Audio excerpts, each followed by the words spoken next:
My parents stole $15,000 from my card to fund my sister's luxury Euro trip.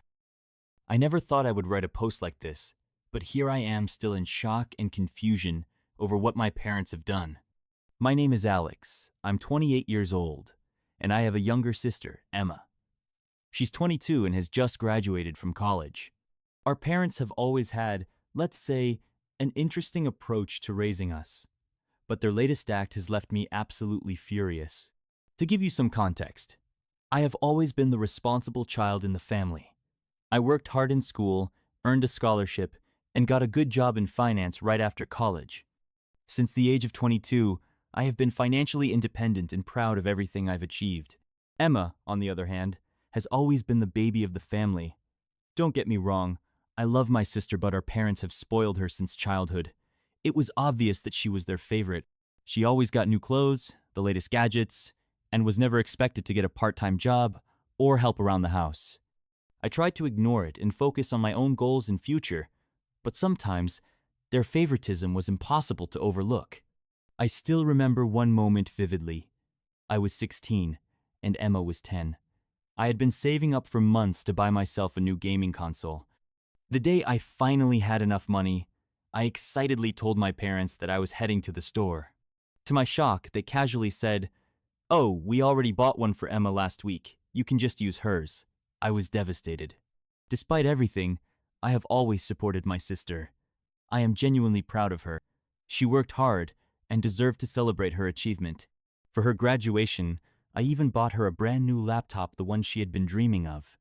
Then, last week, my mom called me absolutely thrilled. She excitedly told me that they had prepared the perfect graduation gift for Emma's month-long trip across Europe. I was happy for her, thinking it was a generous gesture from our parents. Then came the shock. "We paid for everything using your credit card." Mom said it in the most casual tone, as if it were the most normal thing in the world. "Of course we'll pay you back," she added, "but we needed the bonus points from your card to book the flights and hotels." I was stunned. I couldn't believe what I was hearing. When I finally found my voice, I asked how much they had spent. The answer hit me like a punch to the gut. 15,000 $15,000 on my credit card, without my knowledge or consent. "Mom," I said, trying to stay calm, "you can't just use my credit card without permission. That's illegal. $15,000 is a massive amount of money." She just brushed it off. "Oh, don't be so dramatic, Alex. It's for your sister's graduation. We're family, and family helps each other. Besides, we're responsible people. Will pay you back eventually." Eventually? What was that even supposed to mean? And since when was $50,000 nothing? I tried to explain to my mom why this was such a big deal, how it would affect my credit score, how I might need my credit limit in case of an emergency, and how illegal this actually was. But she wouldn't listen. "You've always been so selfish," she snapped coldly. "Can't you just be happy for your sister? This is her big moment and you're trying to ruin it with your greed." I couldn't believe what I was hearing.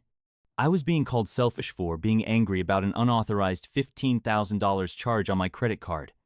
I ended the call, feeling a mix of rage, betrayal, and disbelief. Over the next few days, I tried talking to my dad, hoping he would be more reasonable. But he just repeated what my mom had said, that I was overreacting and should support my sister. Emma, for her part, didn't seem to grasp the situation at all. When I tried to bring it up with her, she just gushed about how excited she was for the trip and thanked me for my contribution to her graduation gift. I felt like I was losing my mind. I finally decided to call my bank and dispute the charges. But to my horror, I found out that my parents had used my card details, which they had for emergencies, to book everything online. And since I had willingly given them my information, apparently this doesn't count as fraud. Now, I'm left with a $15,000 debt, a frozen credit card, and a family that sees me as selfish for refusing to pay for my sister's luxury vacation. I feel hurt, angry, and betrayed by the very people who were supposed to love and support me. I don't know what to do. A part of me wants to cancel the entire trip immediately, but I know that would trigger a massive family conflict. Another part just wants to pay off the debt to avoid the drama. But $15,000 is a huge amount of money, and I'm terrified that if I let this slide, it will set a dangerous precedent for future financial exploitation. Am I overreacting? Should I just suck it up and pay for my sister's vacation? Or should I stand my ground even if it destroys my relationship with my family? I feel lost and really need advice. Update number 1. First, thank you to everyone for your support and advice. Honestly, I was overwhelmed by the number of responses to my post. Reading through your comments, I realized I wasn't crazy for feeling betrayed and furious about the situation. Following your advice, I decided to take action. First, I called my bank again and escalated the issue. I explained everything in detail, stressing that while my parents had my card information for emergencies, I had never authorized them to use it for this specific purchase. After some discussion, the bank agreed to investigate the charge as potential fraud. Then, I sent a group message to my parents and Emma, asking for a family Zoom call to discuss the situation. I wanted to give them a chance to fix this before I resorted to more drastic measures. Let's just say the call was tense. I started off calmly, explaining why their actions were unacceptable, the legal consequences, the breach of trust, and the financial burden they had placed on me. I told them that I had reported the charges to my bank as fraud and that they needed to cancel the trip immediately. Their reaction was not what I had hoped for. They were outraged, accusing me of being dramatic and trying to ruin Emma's graduation. Mom even said, "We raised you, fed you, clothed you, and gave you a roof over your head. The least you could do is help give your sister the trip of a lifetime." I took a deep breath and responded, "You made the choice to have children. Taking care of us was your responsibility as parents. That does not give you the right to commit credit fraud in my name." That's when Emma, who had been silent until this point, suddenly burst into tears. "I can't believe you're trying to ruin my graduation gift," she sobbed. "You've always been jealous of me. Why can't you just be happy for me for once?" Her words hurt, but at the same time, they solidified my resolve. I realized that this sense of entitlement and blatant favoritism had been a problem for years, and it was time to set firm boundaries. "Emma," I said, keeping my voice calm but firm, "I am happy for you. I'm proud of your graduation, but this trip was paid for illegally, using my money without my permission. This is not a gift from me, and this is not okay." That's when my dad, who had been silent the entire time, finally spoke up. "Son, we didn't think it was such a big deal. We've always had access to your card for emergencies. We just figured it was okay to use it for family just this once." I couldn't believe what I was hearing.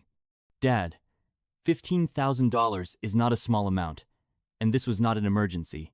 You cannot just take my money without asking." The call ended with my parents furious, Emma crying, and me feeling drained but firm in my decision. They refused to cancel the trip, insisting that I was overreacting and that they would not pay me back. Update number 2. After the call, I took the next step. I reached out to a lawyer friend and explained the situation.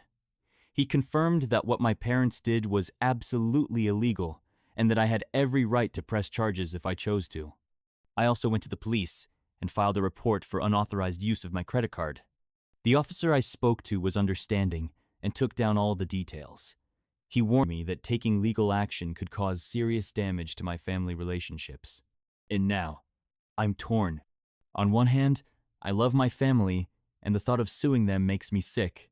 On the other hand, their actions were completely unacceptable, and if I don't stand my ground now, I'm afraid this will happen again in the future. For now, I've decided to wait and see. I'm waiting to see what the bank's investigation will conclude. In the meantime, I've frozen all my credit accounts to prevent any further unauthorized transactions with my financial information. This entire situation has made me realize that I need to set clearer boundaries with my family. I've always been the peacemaker, the one smoothing over conflicts and trying to keep everyone happy.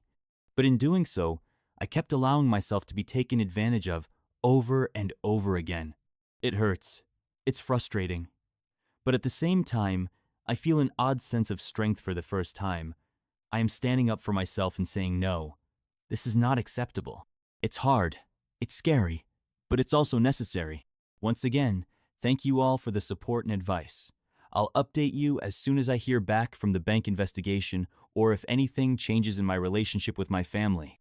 Update number 3. It has been a few weeks since my last update, and a lot has changed. First, the good news. The bank investigation ruled in my favor. They confirmed that the charges were indeed unauthorized and reversed them. I can't even describe the relief of no longer carrying a $15,000 debt on my shoulders. Now, for the family fallout. When my parents and Emma found out that the trip had been canceled because the payment was revoked, all hell broke loose.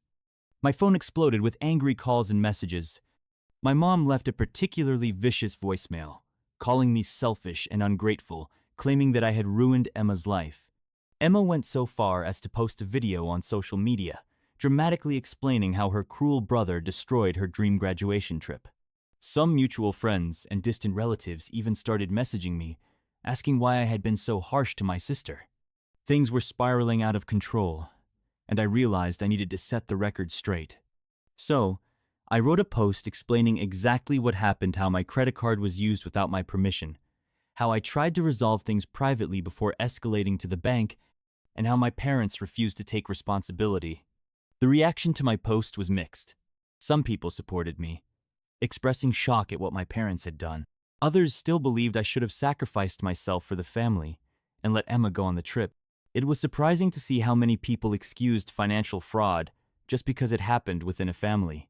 Then, a few days later, I got a call from my Aunt Me Mom's sister. She was understanding and shared a family secret I hadn't known before. Apparently, my mom had a history of financial irresponsibility. This wasn't the first time she had exploited the trust of family members to get money. My aunt supported me and urged me to stand my ground.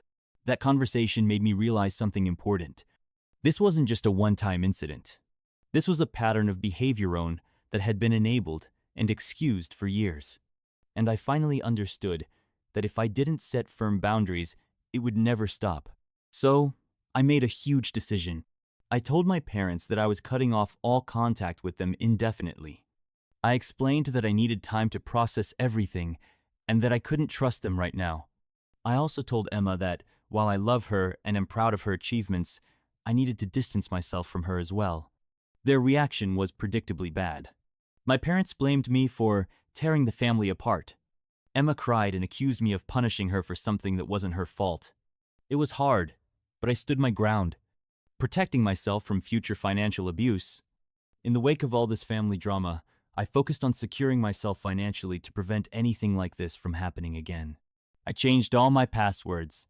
I closed the credit card my parents had access to and opened a new one in a different bank. I started seeing a therapist to help me process my emotions and learn how to set better boundaries. One unexpected silver lining in all of this is that I've grown closer to my aunt and some of my cousins who fully support me. It's comforting to know that not everyone in my family sees my parents' actions as acceptable. As for Emma's graduation trip, I heard from other relatives that my parents are still trying to send her somewhere. A small part of me feels guilty that she won't be going to Europe. But I keep reminding myself, it was never my responsibility to fund her luxury vacation. I'm still struggling with guilt and doubt. Sometimes, I question whether I did the right thing, whether I was too harsh. But then, I remember the deep sense of betrayal I felt when I discovered the unauthorized charges, and I know I made the right choice by standing my ground. This experience has been painful but necessary. It taught me self-respect and the importance of setting boundaries. I'm learning to say no even to family. And I'm realizing that love should not come with a price tag. Update number 4. It's been about 2 months since my last update, and I wanted to share what's happened. The legal situation. After much thought and discussions with my lawyer, I decided not to press charges against my parents. It wasn't an easy decision. I know many of you advised me to pursue legal action, but my lawyer explained that since the bank had already reversed the charges, a case would be complicated, expensive, and uncertain. Instead, we sent my parents a formal legal notice, warning them to cease any attempts to access my financial information. We also made it clear that if they ever tried anything like this again, I would not hesitate to take legal action. The family situation. The period of no contact with my parents and Emma has been both challenging and eye-opening. It gave me time to reflect on my family relationships and work on myself. I've been seeing a therapist regularly, which has helped me process my emotions and reinforce healthier boundaries. Then, about a month into our estrangement, I received an unexpected letter from Emma. Unlike her previous emotional accusations, this letter was surprisingly mature. She wrote that she had spent a lot of time thinking and realized just how wrong our parents had been. She apologized for her initial reaction and for not supporting me when I needed it. Emma admitted that she had always been aware of our parents' favoritism, but had been too comfortable to challenge it. I was cautious about her message, but decided to give her a chance. We had a few phone conversations, and I could tell she was genuinely trying to see things from my perspective. She also opened up about her own frustrations with our parents' financial irresponsibility, something she had never spoken about before. As for my parents, they are far from taking responsibility. They've made several attempts to reach out, ranging from angry voicemails to guilt-tripping letters. One day, my mom even showed up at my apartment unannounced, causing a scene in the hallway. I stood my ground and refused to engage in the conflict. It was difficult, but it was necessary. Relatives and their reactions. The reactions from extended family have been mixed. My aunt, the one who first supported me, has become an important ally and a real source of strength. However, other relatives have pressured me to just let it go and remember that they're still my family. For my own peace of mind, I've had to distance myself from some of them. Personal growth and moving forward. Despite all the family drama, this experience has led to unexpected personal growth. The time and energy I used to waste on family conflicts are now focused on myself and my goals. I've picked up a new hobby, photography, and I've been spending more time with friends. These past few months have been difficult, but they've also been a crucial period of healing and self-discovery. I've learned to prioritize my well-being, set firm boundaries, and build a life where my needs and self-respect come first. I've also made some important financial decisions, increased my retirement contributions, built a stronger emergency fund. This experience has made me even more aware of how important financial independence and security are. And on a positive note, something great happened last week. I got a promotion at work with a significant salary increase. In the past, I probably would have felt obligated to share this news with my family. But this time, I quietly celebrated with a few close friends, the people who truly support me. Emma's graduation trip. I later found out from my aunt that my parents still managed to send Emma on a trip, a 2-week tour of California. Apparently, she was happy with it. A small part of me still feels guilty that she didn't get to go to Europe. But I remind myself, over and over, it was never my responsibility to fund her vacation. Looking to the future, with cautious optimism, I'm looking ahead. I've decided to extend my no-contact period with my parents for another 3 months. I need more time to heal and figure out if they are capable of respecting my boundaries. As for Emma, I'm open to slowly rebuilding our relationship, but I'm approaching it with caution. This experience has taught me so much.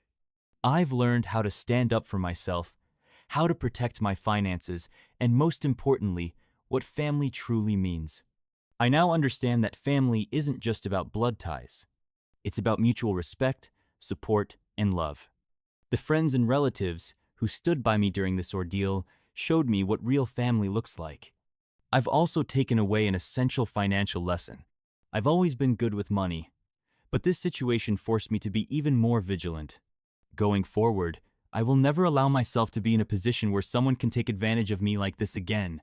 I've put additional security measures in place for all my accounts. There have been moments of doubt and sadness, especially during family holidays. Mother's Day was particularly tough, but I reminded myself that cutting off contact was necessary for my mental health and personal growth. One unexpected result of all this is that I've become something of an advisor to friends dealing with similar family issues. Several people have reached out to me for advice on setting boundaries and handling financially irresponsible relatives.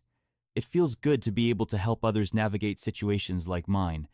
The state of my parents' finances.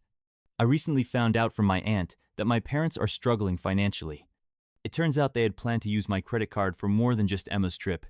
This has led to fights between them, with my father blaming my mother for taking the credit fraud too far. A part of me feels guilty that they're struggling, but I keep reminding myself, their poor financial decisions are not my responsibility. Emma has also shared some insights about how our parents are reacting to everything. Apparently, they still don't fully understand why I reacted so strongly. To them, what they did was just a normal part of family dynamics. They genuinely don't see why I blew it out of proportion. This lack of understanding is frustrating, but it reaffirms that I made the right decision to distance myself from them. Personal life and moving forward. On a brighter note, I've started dating again. For a long time, I avoided relationships because I was so wrapped up in this family drama. But recently, I met someone who has been incredibly understanding of my situation. It's still early, but it feels good to be with someone who respects my boundaries and values. I'm also considering a major life change. I've always wanted to get a master's degree, but I kept putting it off partially because I was worried about how it would impact my ability to financially support my family. Now, I'm seriously researching programs and feel like it's finally time to take this step. It's empowering to make decisions based solely on what's best for me and my future. As I write this update, I can see how much has changed over the past few months. The initial shock and anger have faded, replaced by a sense of calm determination. I'm no longer just reacting to my family's behavior. I'm actively shaping the life I want for myself. Update number 5. 6 months later. It's been 6 months since my last update, and I felt it was time to share what's happened. Biggest news: grad school. I was accepted into a master's program in a city about 3 hours away from where I currently live. It's a 2-year program in financial technology, which aligns perfectly with my career goals. Classes start in the fall, and I'm both excited and nervous about this new chapter. Deciding to go back to school was not easy. It means I have to leave my current job, move to a new city, take out student loans, but it also means I'm investing in my future. Looking back, I realized that I had been holding myself back, constantly considering how my choices would affect my family. Now, I'm making decisions for myself, and it feels incredibly freeing. The family situation. A surprising development. Something unexpected happened. My no-contact period officially ended 2 months ago. I agreed to attend family therapy with my parents under the guidance of a professional therapist. The session was tense. My parents arrived defensive, still insisting that they had done nothing wrong. But as the session progressed, some shocking truths came to light. It turns out my father lost a significant amount of money in a bad investment. He had been hiding this from everyone, even my mom. For months, they had been secretly struggling financially, but were desperate to maintain the illusion of stability. And my credit card was their way of keeping up appearances. This revelation led to a lot of tears and arguments. My mom felt betrayed that my dad had kept this secret from her. My dad was ashamed of his mistakes, and for the first time, both of them truly acknowledged the severity of what they did to me. The therapist helped us work through some of these issues, and I finally heard something I never expected from my parents: a genuine apology. Where we stand now, while I appreciate their apology, it doesn't mean everything is magically fixed. Forgiveness does not mean forgetting. I still don't fully trust them, and I'm not ready to jump back into a close relationship. That said, I'm open to slowly rebuilding something healthier on my terms. For now, I'm keeping my boundaries firm. I will not be giving them financial support. I will not allow them access to my financial information. I will prioritize my own needs over their expectations. My relationship with Emma continues to improve. She has become more independent, and I can tell she genuinely wants to build a better relationship with me. I'm still cautious, but I'm willing to see where things go. Looking ahead, with grad school approaching, a new relationship developing, and my financial independence stronger than ever, I feel like I'm finally moving forward. There will always be challenges, and I know my family dynamics won't change overnight. But for the first time in a long time, I feel like I'm in control of my own life. And that feeling? It's priceless. We have agreed to continue family therapy once a month. It's a slow process, and I'm still maintaining firm boundaries, but I feel cautiously optimistic about rebuilding our relationships on healthier terms. Emma's growth and our relationship. Emma continues to show maturity and growth. She has taken steps toward financial independence by getting a full-time job and moving into her own apartment. We've started talking more often, and for the first time, I feel like I'm actually getting to know my sister. She even asked me for budgeting advice and tips on saving money, which was a huge moment of progress. The relationship I mentioned in my last update? Sarah has been incredibly supportive of my decision to return to school. Even though we'll have to manage long distance for a while, I feel lucky to have someone who truly respects and encourages my growth. Financially, I'm in a great place. The promotion I received earlier this year has allowed me to save a significant amount for my move and partially cover my tuition for grad school. I've also become much more confident in protecting my financial security. Recently, a distant relative tried to pressure me into co-signing a loan. It wasn't easy to refuse, but I stood my ground, and it felt incredibly empowering. Reflections, and looking forward. As I prepare for this new chapter, I've been reflecting on how much has changed since that shocking call from my mom about the credit card charges. The pain and anger I felt back then have faded, replaced by a sense of strength and confidence I never knew I had.